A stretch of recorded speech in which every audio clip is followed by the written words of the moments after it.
Muli naman tayo nagbabalik para sa review ng isang phone. Ito ay ang Honor X8B. Tara, try natin to. So, kaka-release lang ng pinakabagong phone ng Honor, which is the Honor X8B. Pag-uusapan natin kung kamusta nga ba ang performance, upgrades, design, presyo ng phone na to. Pero syempre, bagong lahat, mag-subscribe muna kayo by clicking the subscribe button below. I-hit nyo yung bell icon para ma-update kayo sa mga susunod ka pang videos. Anyway, simulan muna natin by unboxing the Honor X8B. So sa box, makikita nyo naman sa design, very typical from an Honor phone. Nandiyan yung render, nandiyan yung model name mo, and then yung contents ng kanyang box, ang kanyang documents, SIM ejector tool, jelly case, ang Honor X8B na unit, and of course, ang kanyang charging cable at saka charger. Noticeable na pagdating sa contents, wala siyang wired earphones, something na common naman na talaga nowadays. Moving on, doon naman tayo sa design ng Honor X8B. At ang masabi ko lang, very similar siya to the Honor X8A of last year.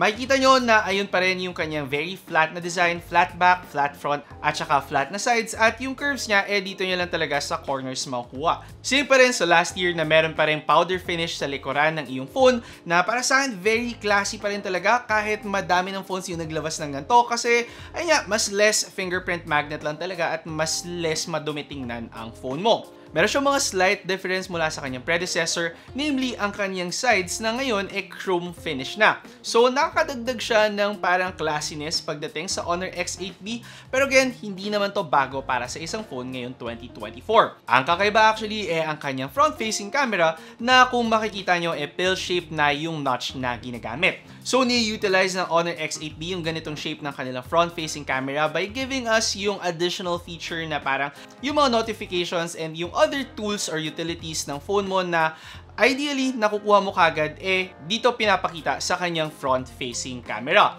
Other than that, masabi kong very similar talaga siya compared to last year. Meron lang mga konting changes to somehow upgrade or improve yung design ng Honor X8A. Form factor wise, kung ang habol nyo ay ganito na very flat lang talaga yung screen, yung back design, for sure, magugustuhan nyo ang Honor X8A. Sa sides ng phone na to, makikita sa kanyang right side ang lock button that also doubles as a fingerprint sensor, ang kanyang volume buttons, tapos dito naman sa left side ang kanyang SIM card tray, and then sa bottom ang kanyang speaker grills, charging port, at yun na lang. So, kapansin-pansin na for the Honor X8B, wala na siyang audio jack. Something na medyo surprising kasi usually nakukuha ko to sa mga mas premium na mid-range phone. Pero for a phone under 15,000, surprising na walang audio jack ang phone na to. Moving on, doon naman tayo sa display ng phone na to. At ang masasabi ko, isa to sa mga upgrades na makukuha nyo with the Honor X8B, kung saan gumagamit na siya ng Super AMOLED display. Improved talaga compared to last year's IPS LCD display, and then still retains yung kanyang 90Hz na refresh rate. Tapos dinagdag pa nila dito ang kanilang 3240Hz PWM dimming na feature na mas nakakabawas ng eye strain sa atin, lalo na kung nagbabrowse tayo magdamag sa ating phone. A feature na hina-highlight sa mga mas mahal or mas premium na Honor phones, so nakakatuwa na present yan for the Honor X8B. Masabi ko na display-wise, marami tayong upgrades na nakuha for this phone.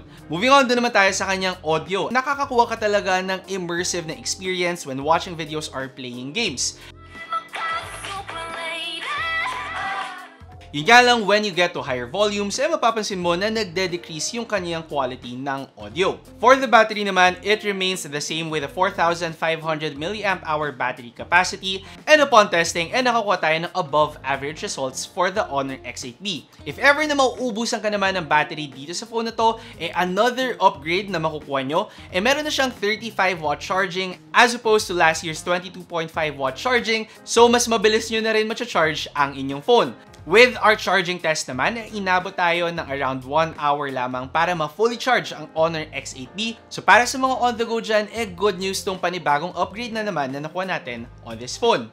With the camera naman of the Honor X8B, gumagamit pa rin siya ng 108 megapixel na main camera, and hindi pa rin nawala ang ultra-wide lens at saka macro lens ng phone na to. Mas mababa na yung aperture na available sa kanyang main camera, at makikita naman natin yung improvement to pagdating sa kanyang camera performance. So kung makikita nyo sa mga sample photos na nakuha natin with the Honor X8B, talaga nga naman maganda yung quality ng mga photos na nakuha ko.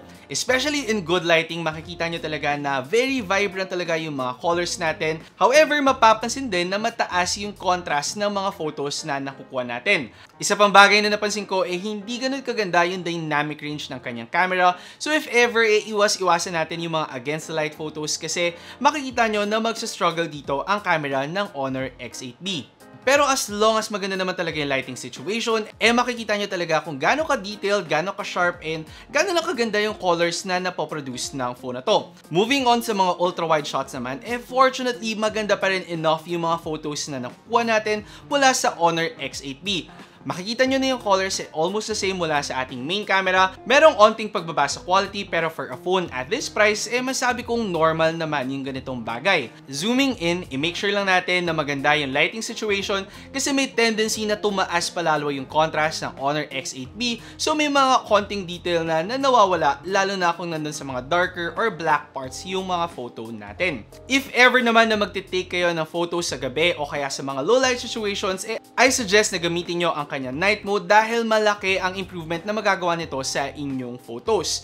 Using the main camera, mas less yung struggle na makuha nyo. However, with the ultra-wide lens at saka zoom shots, definitely a must talaga yung kanyang night mode. If ever naman na may magandang lighting, yung main camera works fine without the night mode pero bumababa ng konti yung kanyang color production. So masabi ko na meron tayong mga compromise na nakuha in low light situations. However, again, for a phone at this price, normal pa naman yung mga ganitong experience. Moving on, doon naman tayo sa kanyang selfie performance. And hindi lang higher megapixel count ang naidagdag sa kanyang main camera, kundi quality and also versatility na din. Nadagdagan ng focal length ng ating selfie camera, so kahit mas wider shots, pwede pa yan. And also, mas maganda na rin yung color production niya. Compared to last year na medyo pale lang yung colors ng kanyang selfie camera, masabi ko mas improve talaga at mas lively lang talaga tingnan yung inyong mga photos. Sabi ko nakaka-blooming lang talaga tingnan yung kanyang selfie camera. Ngayon kung sakali namang mag-take kayo ng video, pasintabi na lang na hindi ito ang forte ng Honor X8B. More on photography talaga kasi kung videos ang plano nyong kuhanin, makikita nyo na shaky at stuttery yung mga videos na makuha nyo. And also yung colors niya tends to be contrasty for videos, so hindi ito yung cup of tea ko, lalo na kung habol ko talaga mag-content creation. If plano nyong gamitin ang Honor X8B for videos, might as well gumamit kayo ng stabilizer o kaya ng gimbal and also i-edit nyo ng konti yung kanyang colors to improve yung video quality ng inyong Honor X8B. Finally, sa kanyang performance naman with a Snapdragon 684G na chipset, definitely may upgrade tayo nakuha dahil mula sa ating mga benchmarks, tumaas yung scores na nabigay ng Honor X8B. Around 30 to 40% faster compared to last year. So kung nag-hold back kayo sa Honor X8A dahil nabitin kayo sa kanyang performance, this time around, definitely mas malakas at mas mabilis ang kanyang chipset. Syempre, tinest out natin yan by gaming on the Honor X8B at masasabi kong nakakapagbigay naman siya ng enough performance para malaro nyo ang mga paborito nyong mobile games.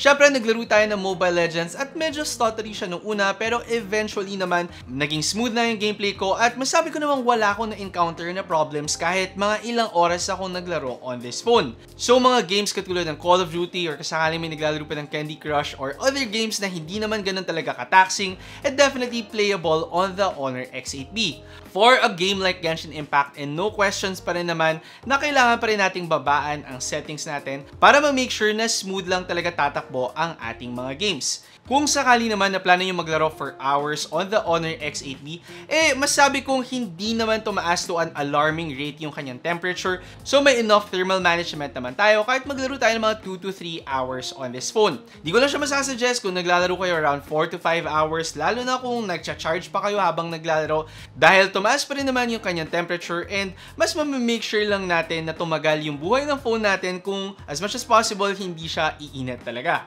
Overall, masasabi ko na maraming improvements na nabigay ang Honor X8B na hindi nakukuha mula sa Honor X8A at sa lahat ng mga nabibigay nito na features at upgrades, magkano nga ba ang phone na to? So for an 8GB RAM with a 512GB internal storage, nagkakalaga ang phone na to na 12,999 pesos. Sa presyo na yon, mas mahal siya ng 2,000 pesos compared to last year, pero isipin muna natin lahat ng upgrades na makukuha nyo. Compared to last year, gumagamit na siya ng Super AMOLED display. Mas mataas na rin yung memory capacity niya from 256 to 512. And also, mas mabilis din yung chipset na ginagamit natin with a Snapdragon 680 4G. Aside pa dyan, hindi naman bumaba yung kanyang camera performance, and with the design, meron pa rin tayong mga slight improvements from last year. So with all these upgrades, meron lang tayong 2,000 peso na price difference. Masasabi kong forgivable or understandable naman yung ganitong price increase for the Honor X8B. Yung iba kasi nagtataas ng presyo kahit wala namang masyadong upgrades talaga. At least dito, malilista ko naman yung dami ng improvements na makukuha nyo with the Honor X8B. Overall, a great choice if naghahanap kayo ng isang phone under 15,000 na nakakapagbigay ng magandang performance, magandang design, at well-balanced lang talaga na features overall.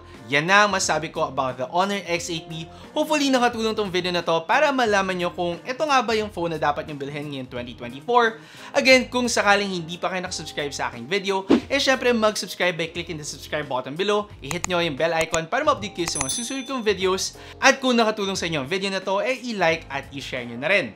Again, ako si Alvin, ang inyong tech guy. See you next time. Ingat!